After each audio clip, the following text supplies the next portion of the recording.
Hi, everybody. I can see that the numbers of people joining is going up. So I am Janet Lindsay from Wellbeing of Women, and I am just going to give us a minute just so that people can join in and they don't miss anything. So we'll just remain a little silent for a few more seconds and then we'll begin.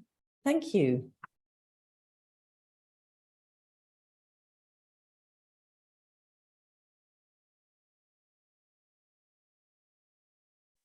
Yeah, I think I'm going to start, everybody. So we've got nearly 200 people join us so far, and I think it's going up too. So just to say welcome to everybody. I am Janet Lindsay from Wellbeing of Women, and we are very excited today. We've got a webinar improving menopause support at work with the new BSI guidance, but it's also going to be a bit broader than that, which I'm rather excited about. Without further ado, a few housekeeping things.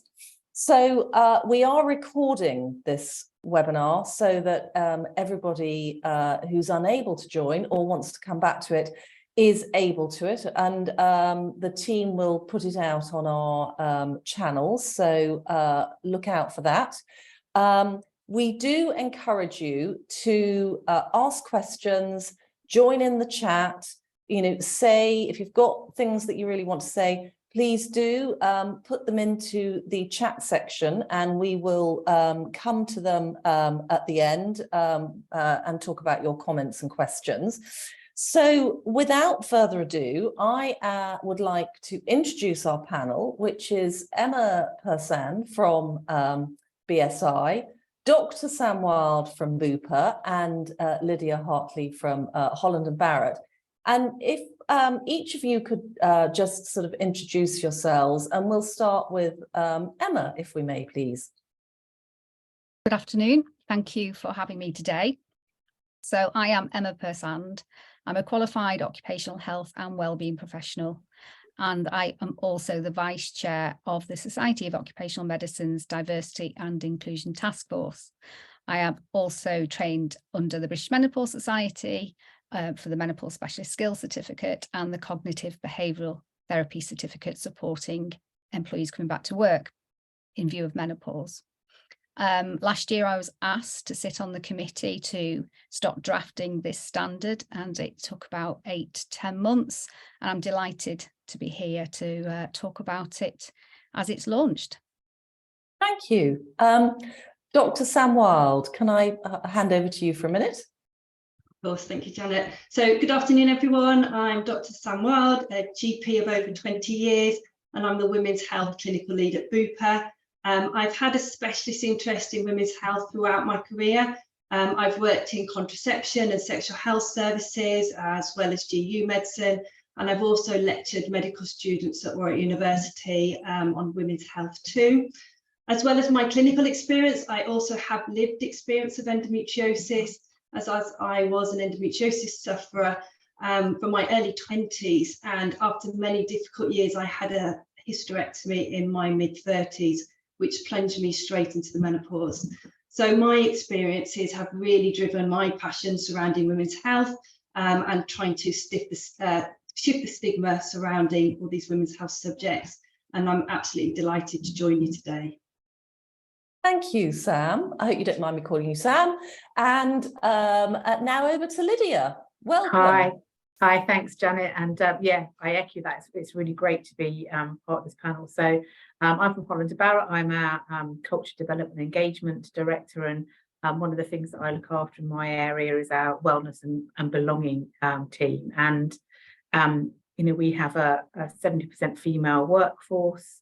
So all matters women's health are really important to us, because the more we look after our colleagues, the better we're able to serve our customers and help them look after their health as well. So delighted to be part of the panel. By no means am I an expert like the other two, but really willing to kind of share some of the things that we're doing and the journey that we've been on, supporting both colleagues and actually customers as well.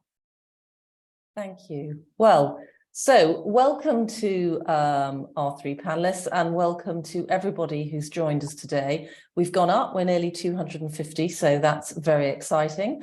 Fat Face head office have just joined. I've just seen that in the chat, so welcome to you.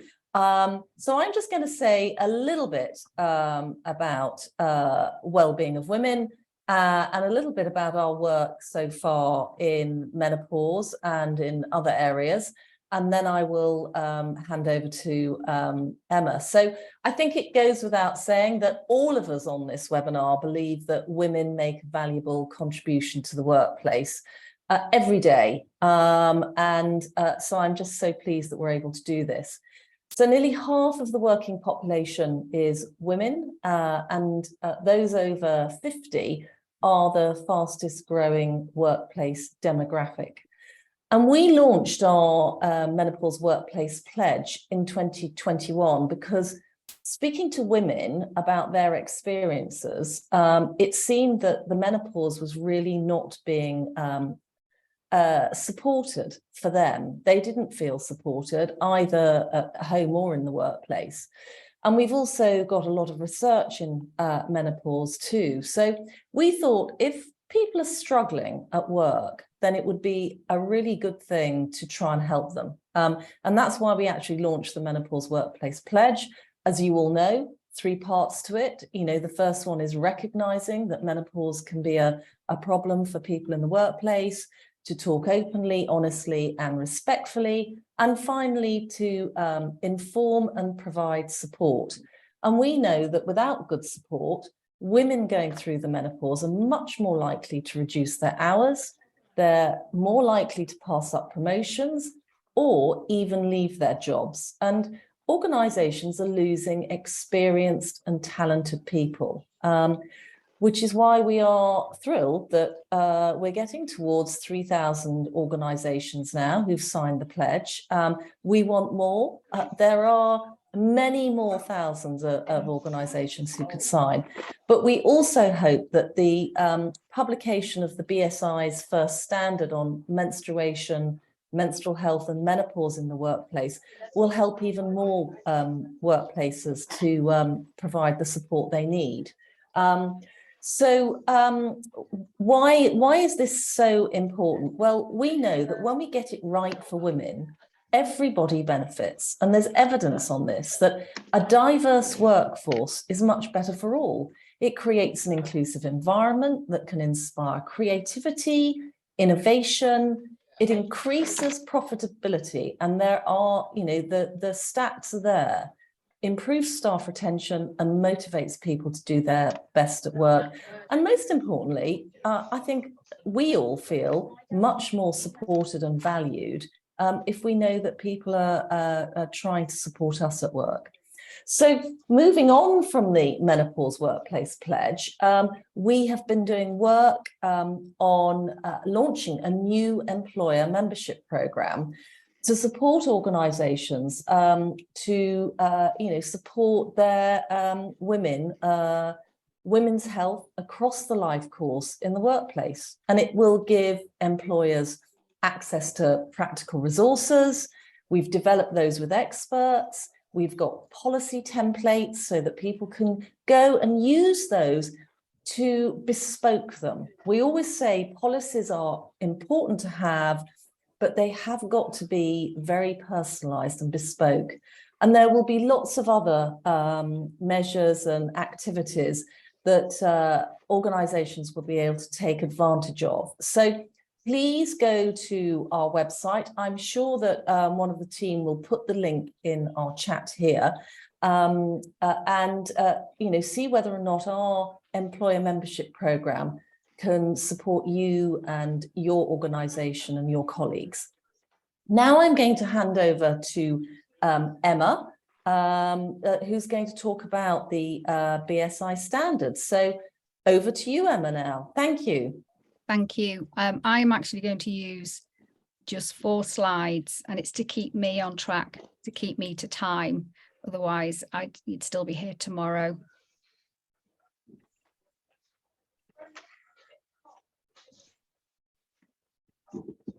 Okay, can you see my slides?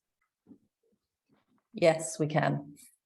Right, like I said before, I'm extremely proud to say there is a workplace guide, and the title is Menstruation, Menstrual Health and Menopause in the Workplace, because it is one of the first of its kind.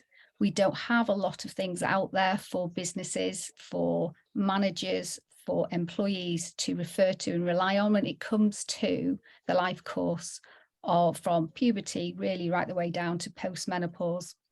So it's a bit like mental health 10 years ago, where we went into the workplace and you didn't bring your mental health into the workplace, and managers certainly didn't have a duty of care, and there was so much taboo around that. Well, in the last 10 years, we've moved on, and I'm hoping that this is the beginning for us to move on. So I have been working in this field for quite a number of years now, and it has changed. Whereas before we were discussing to do a webinar like this, we wouldn't have had any takers. And now I'm delighted that we're all here today. So as an occupational health professional, I know that good work equals good health. So I look at health outcomes and reducing health inequalities. And we know that women, non-binary, trans men and women, intersex employees have a disproportionate, unequal health outcome and work outcome. So we know that good work gives security, financial independence, purpose, which is linked to our well-being and engagement in the workplace. We are valued by society because we are contributing. We are represented. Our views, our work, we can see ourselves up there. We are represented in society. And if you work in a good job, you have better health, and that boosts the economy. Now that is good work for good health, and I think the Health Foundation puts it in four key points of pay fairly, that increases security, ensure good working conditions, ensure a good work-life balance, and provide training. Now, when you put a gender and sex lens on good work and health, we also know that women and those who I described before have a different outcome. They're more likely to be working in precarious roles, more likely to be lower income, more likely to have reduced wealth planning, and that includes their pension pots later on, when they're likely to be living longer in ill health. The emotional toll of having the gender role in our society of not just an employee, of a carer. We have a disproportionate care responsibility. Our work can be low valued. Women are more likely to be in the caring sector than nurses, the primary school teachers, hospitality. That reduces our opportunities. And childcare, having a baby, I think there was a survey just before COVID, and it was 82% of women said that their level of seniority was actually hindered by childcare inequalities. And women are more likely to live longer, but more in ill health, and we're more likely to rely on state support, welfare support. So good work is good for health, but it has to be good work. And up until now, we've never had a sex and gender lens on any workplace policies or any initiatives or benefits, and it's changing. Look at the menopause pledge. So the BSI looked at a standard that would incorporate all the things we don't talk about at work, but actually need to be talked about if we want long-term sustainability of our employees and our long-term workforce planning. So the NHS have got a National Improvement Menopause Programme, and that is part of their retention strategy. So the challenges, so getting all together, the challenges, as you can imagine, talk about mental health, we've talked about menopause, the stigma and taboo of talking about this and bringing it into a document that is available to all SMEs, all large organisations and employees, and talking about periods and talking about menstrual health and endometriosis of when you need support, and putting it all that in a document that's not going to alienate people, it's not going to alienate workforces. We wanted it to be health education that should be available to all and written in a, I won't say common sense, an inclusive sense, where it becomes normal. Like mental health, we know that mental health, everybody's got mental health, and we fluctuate throughout the day, up and down. But we also know there's a small minority of people, well, 25%, not that small, similar to menstrual health, menstruation and menopause symptoms, that need support and care in the workplace. So it was complex. Also, when we was developing the standard, are you talking about the worker who may be going through menopause, who may have menstrual health issues? Are we talking about fixing the worker and saying, work, you have to adapt to these people? Or are we looking at the workplace saying, you have to change the culture so it's equal for everyone? So we've tried to bring in it all together in a comprehensive, and it is a long document, but it shows the complexity of including everybody's experience, because equally so, the characteristics under the Equality Act and outside of that, where you live, your accent, access to health care, all of these factors can influence how good your health is. So there was academics, there was clinicians, professionals working in this area, and lived experience. And together, I mean, I don't think I've ever worked on something where we are doing something in the workplace and that these are the people who develop the policy. And walking the fine line as well of lived experience absolutely need to be heard. And it's the lived experience of people who suffered from menopause that have stood up and said, no, you know, we need support, that's actually got us here today. But then balancing that with, it is not a negative experience. Reproductive health is normal. And in the main, most people will manage that in the workplace. You don't need to do anything apart from health education, because we all need it. But there are people who will need your support. So this became a practical document, collaborative with us all together, occupational health professionals, us looking at how to manage a risk in the workplace, put controls in place to reduce that risk, and so someone can thrive. It is a document that allows you to acknowledge, do you need it? Do you have a demographic that will need this? Well, we will argue that everybody needs this. It's normal health education. And even if you have a demographic of men or trans men or those who identify as men, they still have people in their lives that will go through this. But it'll allow you to identify actually how much you have to put in, how much health education, like you were saying, Lydia, your demographic of employees, well, you're going to have a lot of your employees that this will relate to. And it gives examples and templates. And equally so at the end, evidence-based signposting for further information for managers, for further support, and for employees. So this is me nearly over, and it was what 3 points really should you think about when, you know, about this document, what stood out for me. And for me, we know the term good health, good work equals good health, but we need to understand that inclusive good work equals good health. The inequalities of health outcomes for women are linked to our inability to move up the ladder, to have more autonomy, to have more control over our lives, to move into sectors that are not previously not available to us, to build up our pension pot. And to do that, the workplace has to be inclusive and recognise there are certain needs and not needs, it's just your employee. It's bringing it all together to increase our health outcomes. So this is for large and small organisations, because it's not just for organisations that have a HR department or have a fully functioning training department. It's for anybody, because you can pull out for that person who has all those functions and wears all those hats. They can use this document, and it shows a commitment to diversity inclusion. It's including everybody in the workplace to ensure that everybody thrives, and you reduce presenteeism, attrition, absenteeism. The fastest growing employment tribunal at the moment is menopause related, and we are the UK is the fastest growing in the world. And when you get to an employment tribunal, that's a breakdown in communications, really.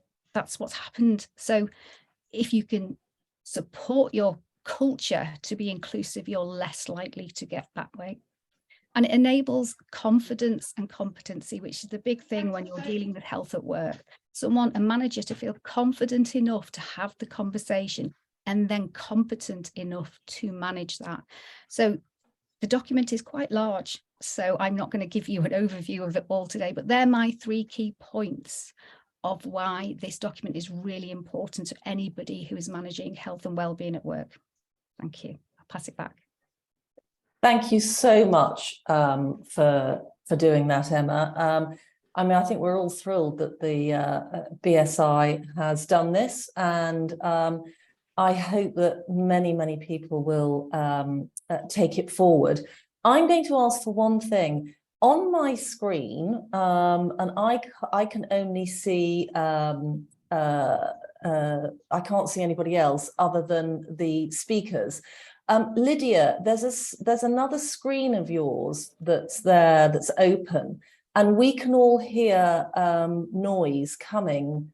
So I don't know whether or not I can see you perfectly well, but there is another Lydia Hatley open. Perfect. It's now gone on mute. That's wonderful.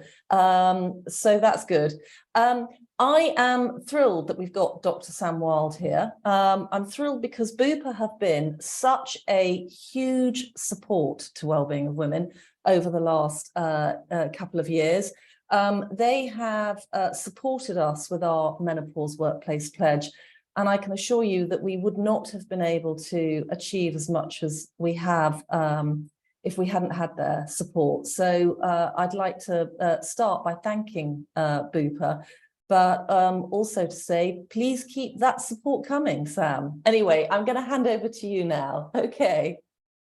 Thank you, Janet, and thank you also to Emma. And I really must congratulate the British Standard Institute as well, and all of you that have worked so hard on the standard and produced such an excellent comprehensive resource. And I really must encourage everyone that is watching today to go and read it and share it with your colleagues too. It's fantastic. As you have said, these recommendations can really help make a huge difference to individuals within the workplace to ensure that their specific needs are met in an inclusive environment. So I was asked to talk today in a bit more detail about what the menopause is and how it can affect women, particularly within the workplace. And it is important, as Emma has said, to also remember that it can affect trans and non-binary people too, and anybody that is associated with women in any way. It's going to affect everyone. So every woman will go through the menopause at some point in their lives, and this is the time when a woman's estrogen levels decline and she stops having periods. The average age in the UK is 51, but early menopause occurs in 1 in 20 women between the ages of 40 and 45. Premature menopause, or primary ovarian insufficiency, occurs in 1 in 100 under the age of 40 and 1 in 1,000 under the age of 30.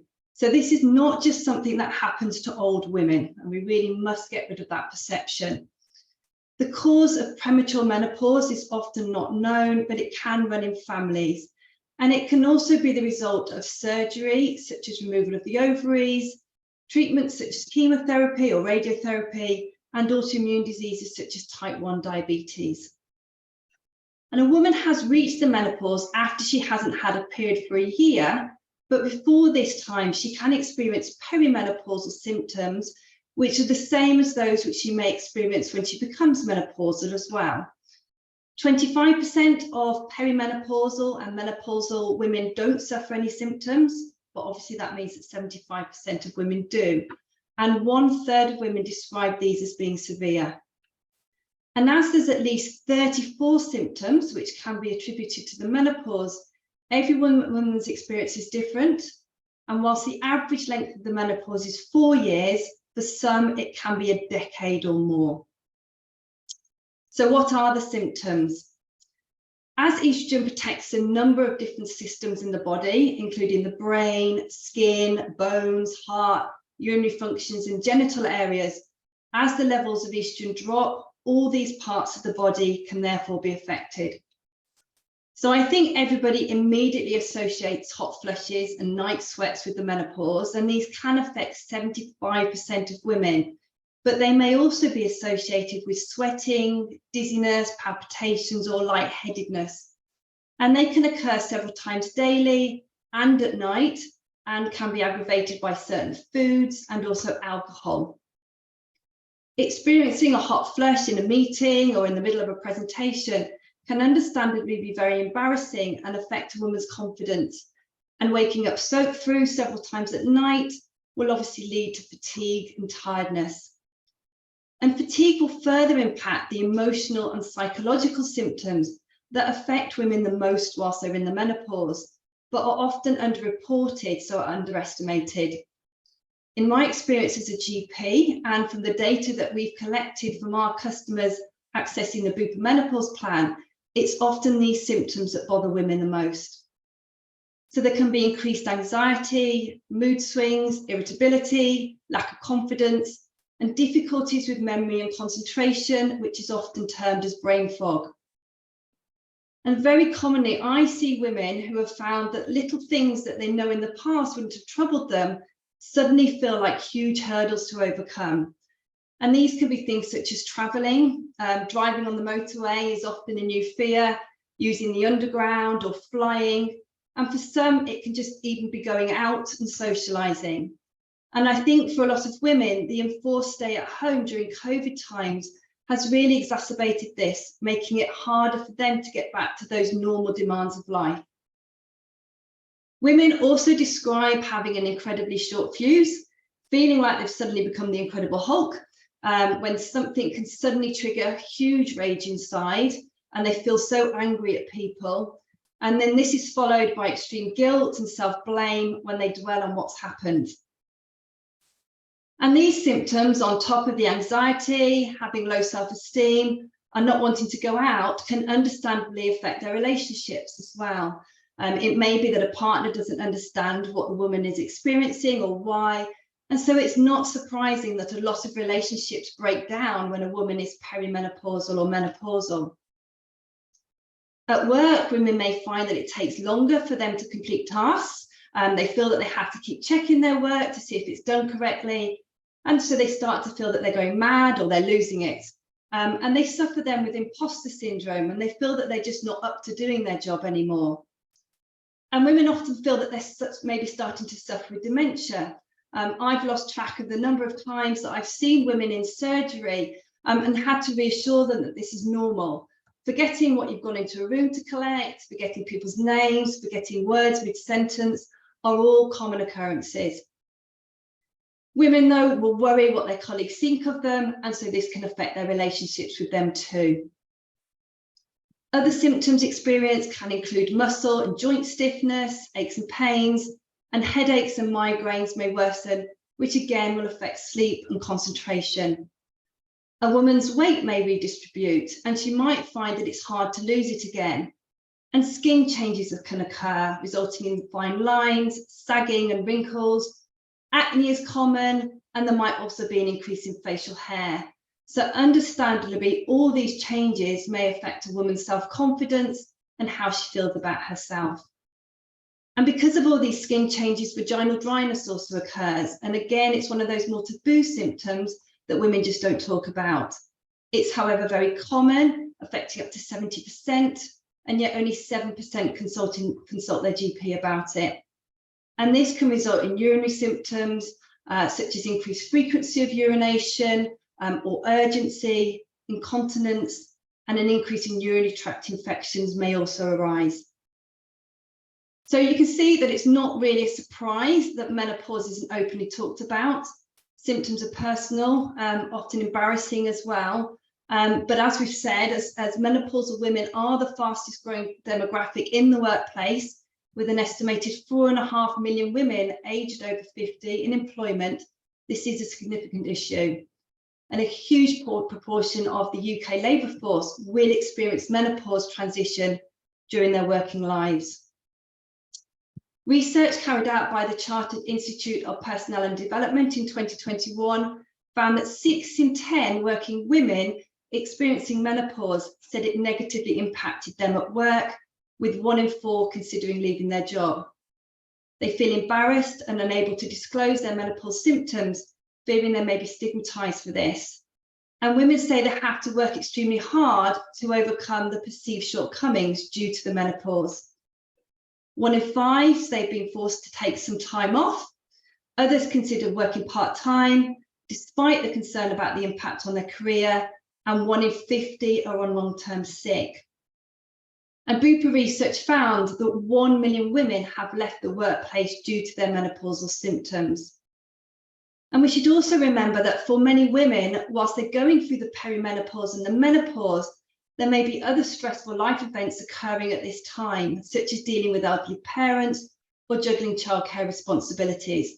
Everything can often seem to come at once. And these women are likely to be at the top of their game, but without the right support at the right time, they're unable to reach their full potential for businesses to reap the benefits from. You can really understand why we need to protect this talent. So not only is it the right thing to do ethically, but it makes business sense as well. So women in this age group we know are highly skilled and experienced, and they're often role models for younger workers. And as such, employers will benefit from providing appropriate support to enable this group of women to perform to their maximum potential, increasing productivity and to remain in employment for as long as they wish to do so. And this will obviously save money on having to recruit and train new staff. Our data also found that women on average are needing 32 weeks off work to help them manage their menopausal symptoms. So by having support in place, we're potentially helping to reduce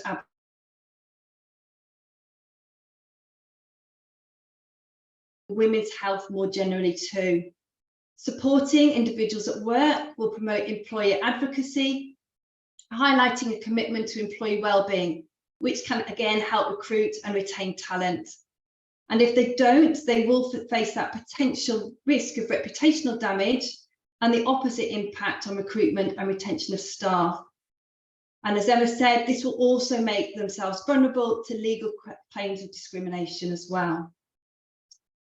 So it's therefore essential that menopause, menstrual health, and other women's health matters are normalised within the workplace, as organisations have a responsibility and expectation to take the health and well-being of their employees seriously. As such, there's a need to provide information and to raise awareness, not just to women, but to all staff, to dispel any taboos and highlight how these symptoms really can affect women at work. And by promoting an open culture and encouraging conversations, some of that embarrassment can be eliminated, enabling women to speak up about their experiences, knowing that they will be understood. So there's therefore a number of approaches that business should take to do this, and the senior leadership team must be held accountable for this.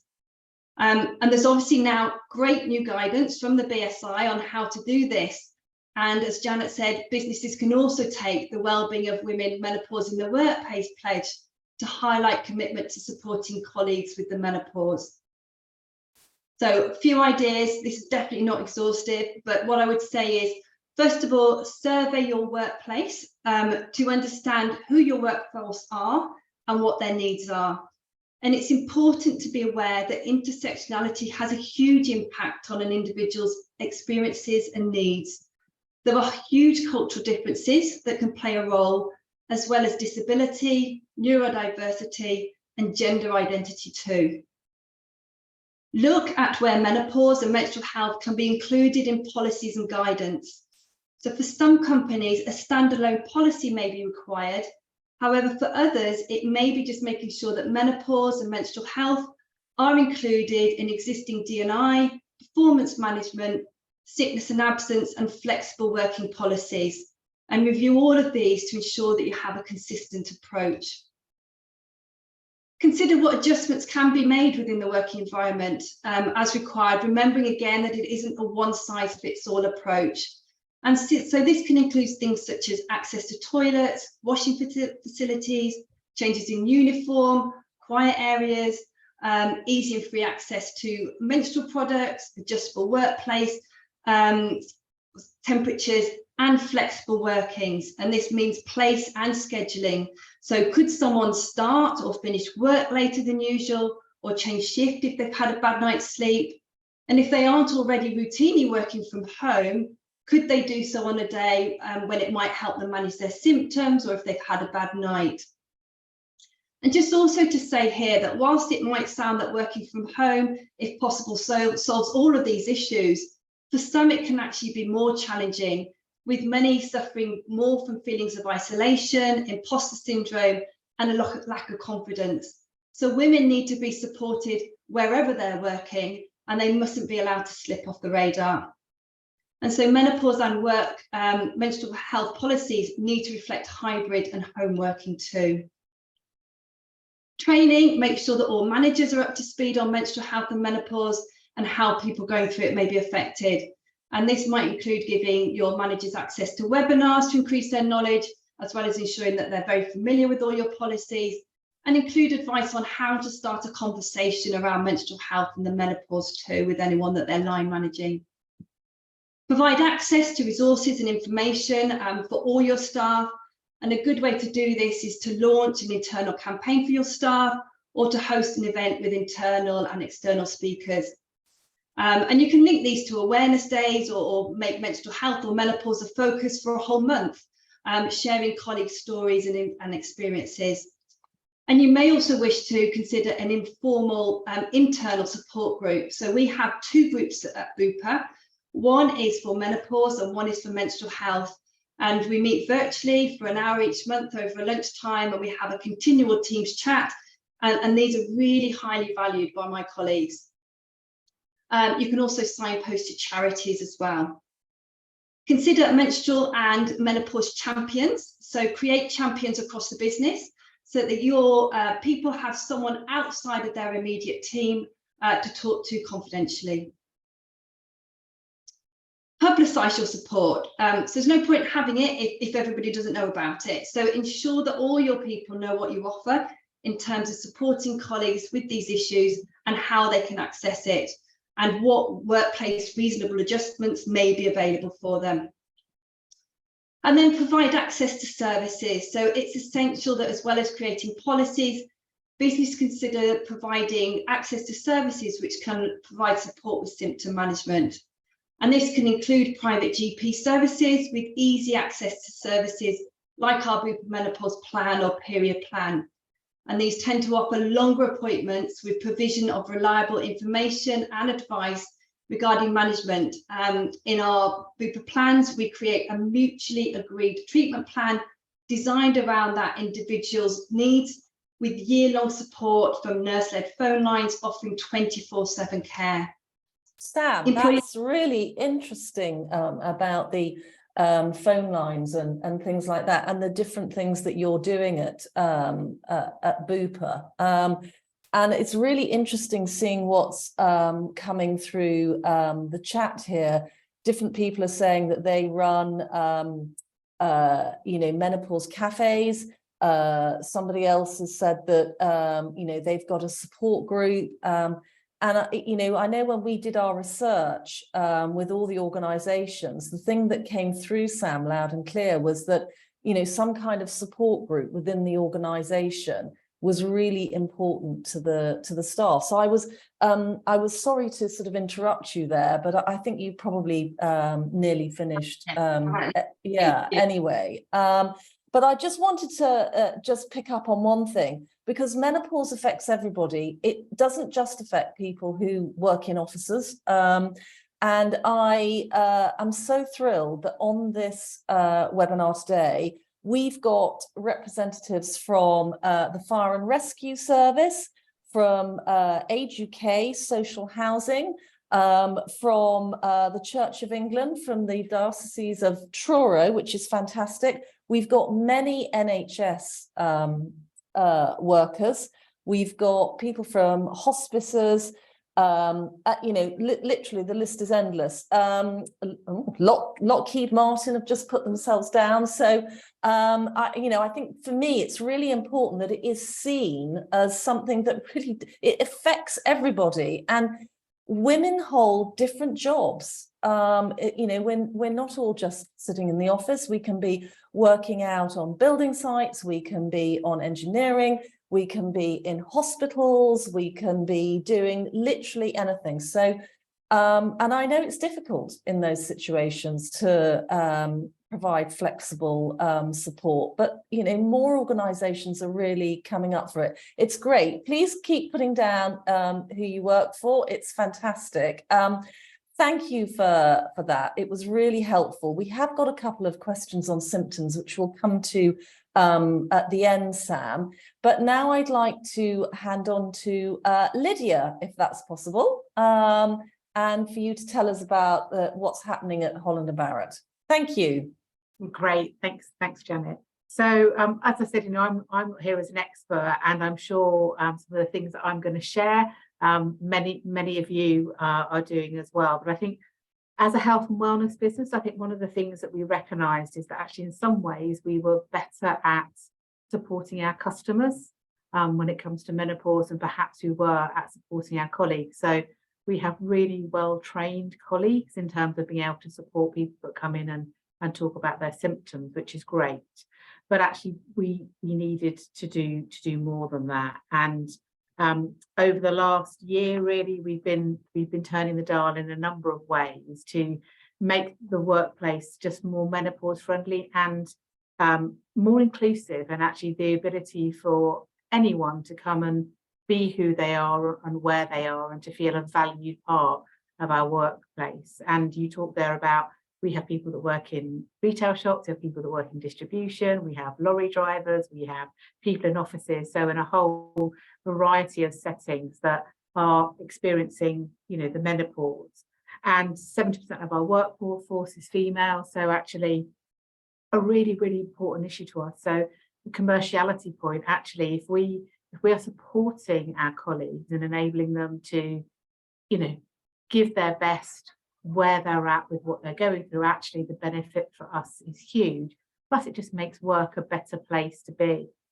And a couple of things resonated as you were talking is, so one of the things that we've been very aware of is that whole intersectionality point when we think about inclusivity, that actually, and our current menopause campaign externally is actually about, every menopause matters. It's different. There's no two the same. So one of the things that we've been really trying to work hard on is not to stereotype, but to encourage conversation, to encourage dialogue. And we have done an awful lot to train managers, to train colleagues, to take some of that expertise that we'd share externally, internally. We've created guides and signposts, and we approach things from, so Sam, you were talking about policies, and actually we try to keep our policies broad, because actually some of the workplace adjustments may impact somebody with menopause, but they may be just as relevant to somebody else with somebody who are going through some other challenge and health issue. But we have also, as I say, created very specific menopause resources. We've run a number of trials, so looking at, providing colleagues with supplements to help with symptoms of menopause, providing neck fans, and working out how they would work in different environments. We have drop-in sessions for people to talk about menopause at kind of safe spaces, that, kind of space you would kind of chat with your friends. It's not necessarily about having experts, but just kind of some of that wonderful, sharing that you can see going on in the chat today. People know, well, I've learned this, and actually think that's a really empowering thing.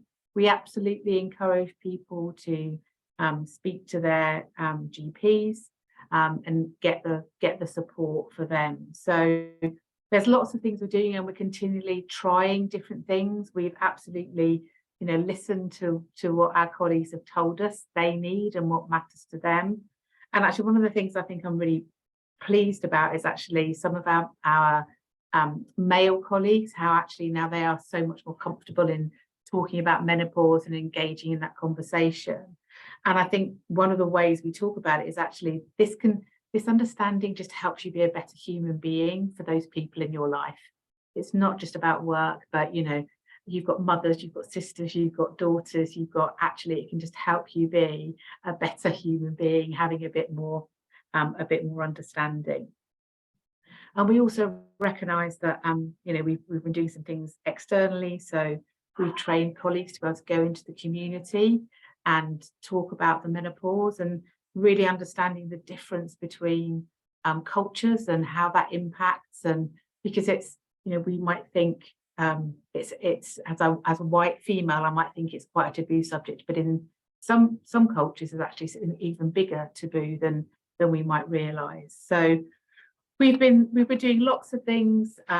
And we really feel like we've made a shift, and actually that's been evidenced by some feedback from colleagues that it doesn't feel like such a taboo subject anymore. People are aware. My goodness, we're not there yet. There is still so much work to do, and more broadly, we have been starting to look at kind of menstrual health, pregnancy loss, all of those kind of things that affect our workforce as well. So we've been doing lots to just be able to gently, I think I'll describe this, turn the dial. And we've probably not kind of gone at it from a pressure cooker point of view, but very gently in terms of going on that journey. And I'm going to be honest, it does help that we talk about externally as well as internally. That's a real advantage that we have as a business. But the things that we've trialed and tested, they have all come from colleagues. So, we have a network of colleagues across the business that kind of are our sounding board, that are listening to their peers, gathering feedback to help us work out how we take strides and steps forward. So, I could talk more about it, but I'm really conscious that we probably want to allow some time for questions. So I'm happy to take any questions, as I'm sure anyone else is, but I don't want to go on too much. Not least because I want to hear other people's ideas. Lydia, I think that's great. I'm just going to say something actually, which is about the fact that we are doing a joint project with NHS England. It's called Think Menopause. And one of the things that's come through this is that we're looking to create, we've trialed it, or somebody has trialed it in Northeast London, and it's offering menopause, introduction to menopause with a GP, and also fitness, diet, health and wellbeing generally. But it's run by a GP and a specialist locally, but it's an online service for up to 300 people who can join it.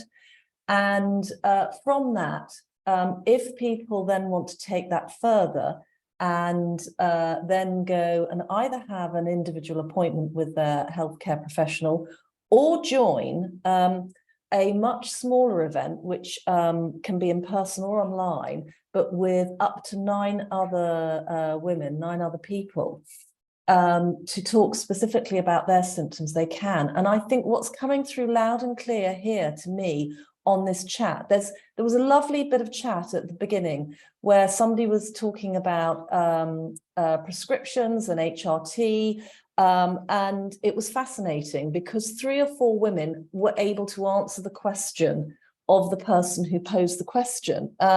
And I just thought, well, that's what it's all about. So that was to do with the prescription prepayment certificate that was introduced, was it last year or this year? Can't remember, I think it was last year, where you pay £19.30 and you get your full 12 months supply. So I think actually collaborating is really important. That's the one thing we've found. But there are a number of other questions here. One is about sort of resources to help families and partners, where the person who might be going through the menopause perhaps has a learning difficulty, or just some kind of special situation. And I wondered whether or not that was covered in the British Standard, or it's something that we need to look at long term. I wonder if you could take that question, maybe, Emma. We recognise that there are certain conditions or situations which would increase symptoms of menopause negatively, and one of those can be, for example, Down syndrome. Individuals may go through menopause slightly earlier and then trying to get information, correct information that they can understand about their own health. Now, as far as I'm aware, there is no information, but Sam or whoever's on the line can correct me, there's no individual tailored information for neurodiverse or different conditions at the moment. It's still focused on the biological health. So if you have type 1 diabetes, or if you are HIV, there's information of how menopause might affect that. As far as I'm aware, there isn't anything that if you have, there's more on ADHD. So there is some clear evidence of symptoms of ADHD can be influenced by fluctuating hormones, and that in lockdown, what Sam alluded to, the pressure cooker situation of lockdown, perimenopausal symptoms, and someone who has ADHD but had managed all their life, all of a sudden couldn't manage, because the fluctuating hormones would influence ADHD, and therefore you're isolated and didn't have access to healthcare. And so the TikTok phenomena, where everybody's diagnosing themselves with ADHD, there is something in that. It's not that everyone's diagnosing themselves. There is some evidence that there are a large number of people, especially women, who have ADHD influenced by perimenopause. Now, there's lots of research like that we signpost to. However, the direct question there about any differences in learning and things like that, no. The British Menopause Society and Women's Health Concern do have translated articles for different languages, but not specifically reduced or adapted for specific learning needs, as I'm aware of. And I'd be welcome anybody to signpost them to me, because then we can get them in there and we can raise the awareness.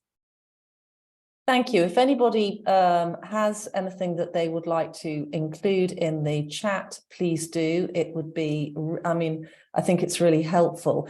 Sam, there's so many questions here about symptoms. Can you take HRT if you're 60 and over and you're still having symptoms? Is there benefits for taking it that long? There's another question in there about what can you take if you have had cancer and you're nervous of taking HRT? So what we can't do is answer anybody's individual personal questions, but I think we can take them a little bit. Where's a good place for people to go and get information about HRT that they know is, it's evidence-based and it's safe? So NICE, the National Institute for Clinical and Healthcare Excellence, has got some guidance out there. So that is what NHS GPs will be following. I can see people are mentioning Louise Newson's information on Balance app as well, which is very good. Bupa has also got a wealth of information that's free for people to access. So bupa.co.uk, there's a lot of information and articles that we've put out as well. So for these specific clinical questions, I would say absolutely go and have a chat with your GP.